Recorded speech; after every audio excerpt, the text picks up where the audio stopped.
Anyway, tandaan, 200,000 pesos po ang at stake ngayong hapon para malaman kung sino magsusurvive. Kaya alamin na natin ang sabi ng survey. Christine, Mark, let's play round 1.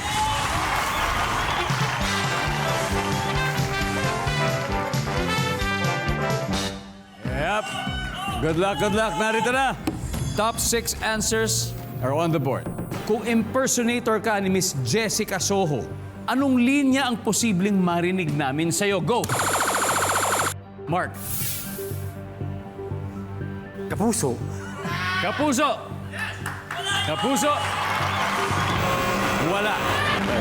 Christine, kung impersonator ka ni Jessica Soho, anong linya kaya ang posibleng marinig namin sa'yo? Serbisyong totoo lang. Serbisyong totoo lang. Nandun ba yan? Wala. Okay, guys. Oh, wait. Rainier, ano kaya? EKMJS na yan. Kaya, KMJS na yan. Top answer. Rainier, pass or play? Play. Alright, Christine, balik muna tayo. Let's play round 1. Alvin. Alvin, kung impersonator ka ni Miss Jessica Soho, anong linya ang posibleng marinig namin sa'yo? Magbabalik po ang Jessica Soho. Magbabalik po ang Jessica Soho. Wala. Anton. Di umano. Meron daw isang multo. Di umano. Siya daw ay di umano nakatira sa farm. Nandyan ba ang di umano? Mark. Lumilipad ang aming team. Yan! Lumipad ang aming team mula Bambang. Patungong Gmail. At nalaman namin, di umano. Lumipad ang aming team. Yes, sir. Yes, sir. Rainier. Susunod. Yan! Hindi ba ano yun? Boy Abunda yun? Hindi na boy. Hindi na boy. Nandyan ba ang susunod? Nandyan. Dalawa, galing mo, galing. Memorize mo, ha? Alvin, kung ikaw ay impersonator ni Jessica, so ano kayong linya or phrase ang pwede namin marinig sa'yo? Ang nakaraan. Ang nakaraan! Para ano yung mga kwento ni Lola Basang yata.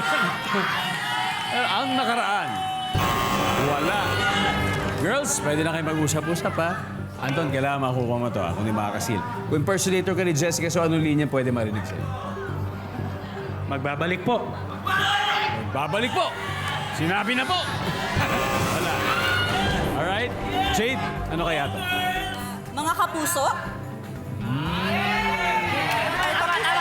Nadine? Ako si Jessica Soho. Si Jessica Soho, Kat. Kumusta ka? Ha? Kumusta ka? Hula lang. Sabagay, no? Pagkasama niya siguro yung mga barkada niya, sinasabi niya yun, kumusta ka? Eh, siyempre hula lang. Tutulungan na natin si Christine. Kung impersonator ka ni Miss Jessica Soho, anong linya kaya ang posible naming marinig sa'yo, Christine? Magandang araw, mga kapuso. Ay, tama yan. Tama yan. Pwede, basta ganun. Magandang araw, magandang gabi. Magandang gabi, mga kapuso. Pwede ba, Mark Rainier? Tumigil kayo. Trash talk ka na to, guys. Trash talk. Okay, sabi ni Christine Reyes, magandang araw or magandang gabi.